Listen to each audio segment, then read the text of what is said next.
అన్ని రకాల చర్మ సమస్యలకు శాశ్వత పరిష్కారం ఈ శ్రీత 9281458181. ఆయన గురించి పదే పదే ఎందుకు ప్రస్తావించినప్పుడు ఆయన ప్రధాన ప్రతిపక్షంలో ఉన్నాడు, ఆ ముఠాలో ఉన్నాడు, గుంపులో ఉన్నాడు. నీలాంటి అమాయకులను చూసి మోసపోతారని చెబుతున్నాం. మావాడని వెళ్తారేమో, మోసపోమాకండ్రా బాబు. ఆయన వారాహి తెచ్చి పెట్టుకున్నాడు, ఇంతవరకు ఆయిల్ కొట్టించలేదు. చంద్రబాబు ఇస్తే తప్ప కొట్టించడు. చంద్రబాబు ఏమో బైక్ దగ్గర బంకు దగ్గర స్లిప్ ఇవ్వలేదు. అందుకని ఆయన మాట నమ్మమాకండ్రా బాబు అని చెబుతున్నాం. ఆయన కూడా మాకెందుకంటే ఆయన సినిమాలు తీసుకుంటే మేము మాట కాదన్నావా? వచ్చి రాజకీయాలు మాట్లాడుతున్నాం కాబట్టి మేము రాజకీయాలు మాట్లాడుతున్నాం. మాట్లాడకూడదంటే ఎట్టగా? ఆయన గురించి మీకెందుకు అంటే ఈజ్ ఎ పొలిటీషియన్. మా గుంపులో ఉన్నాడు, అవతల గుంపులో. ఆయన చేసే పనులు ప్రజలకు చెప్పాలి. చెప్పకపోతే నీలాంటి అమాయకులు దెబ్బతినిపోతారు. సినిమా మోదులు వెళ్ళి అది చెప్తున్నాం అంతే. తీసుకునేవాడు తీసుకోండి, లేకపోతే లేదు, నాకేం అభ్యంతరం లేదు.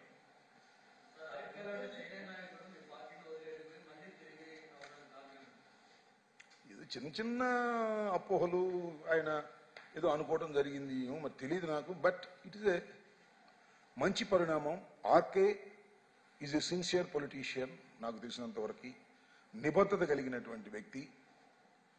కాకపోతే కొద్దిగా అటు జరిగాడు, కారణాలు ఏంటో నాకు తెలియదు. మళ్ళా సరి అయిపోయాడు.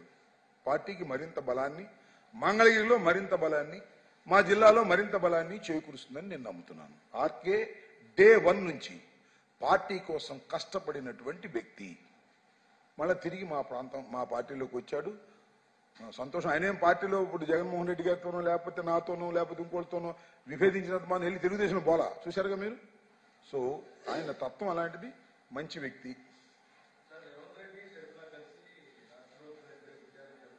రేవంత్ రెడ్డి షర్మిల గారు కలిసి చూద్దాం. ప్రచారమే కదా, అది ప్రచారమే కదా. ప్రచారం చేసినప్పుడు మాట్లాడదాం, నో ప్రాబ్లం ఎట్ ఆల్.